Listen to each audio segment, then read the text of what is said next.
কেমন আছেন? চিনতে পারছেন? ভালো আছি। শুধু আপনাকে না পাওয়ার কষ্ট আছে। আপনাকে ভুলে যাওয়া সম্ভব না। বাসার সবাই কেমন আছে? ভালো। আপনার? আলহামদুলিল্লাহ। অনেক বছর পর হঠাৎ? না, এমনি। কিছুদিন আগে মেঘার সাথে কথা হয়েছে। হুম, আমার সাথে মাঝে মধ্যে কথা হয়। তারপর বিয়ে, বউ বাচ্চা, কি খবর? বিয়ে করি নাই তো। মেঘাকে কি সব বলেন? কি বলবো?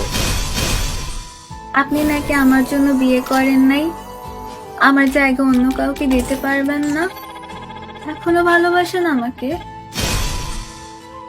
যা বলেছি সবকিছু সত্যি। হ্যাঁ, আপনার জায়গায় অন্য কেউ দেওয়া সম্ভব না।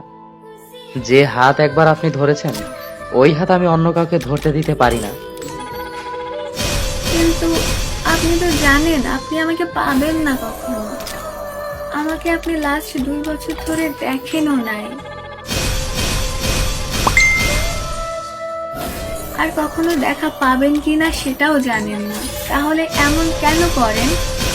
এখন বিয়ে করা দরকার আপনার। আপনার আম্মু এমন অবস্থা। আমি জানি আপনাকে পাবো না, কিন্তু আপনার প্রতি আমার ভালোবাসা ফুরাবে না। এটার জন্য কি আমি দায়ী?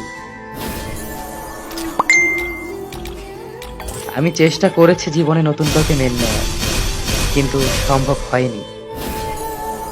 কিন্তু এভাবে কতদিন? আমার তো বিয়ে হয়ে গেছে, একটা বেবি আছে, তারপরে এমন করেন? তারপরও না, আমি তো আপনাকে আগে থেকে ভালোবাসি। এক সময় আপনি আমাকে ভালোবাসতেন। আজ সময়ের পরিবর্তন হয়েছে, সাথে আপনিও, কিন্তু আমি হতে পারিনি। জানেন, মাঝে মাঝে আপনার জন্য আমার অনেক কষ্ট হয়। আমি একটা পুরুষ মানুষ, বাচ্চাদের মতো কান্না করি আপনার জন্য। আমি বেইমানি করেছি আপনার সাথে, এসব ভেবে ভুলে যান। বললাম তো চেষ্টা করেছি, কিন্তু পারিনি। সেই পুরনো সময়গুলো মনে পড়ে অনেক। একটা সময় আপনি বলতেন আপনাদের এলাকায় যাওয়ার জন্য, কিন্তু আমি যেতে পারতাম না। আর এখন কত যায় আপনাদের এলাকায়। জানেন, মাঝে মাঝে আপনার জন্য অনেক খারাপ লাগে।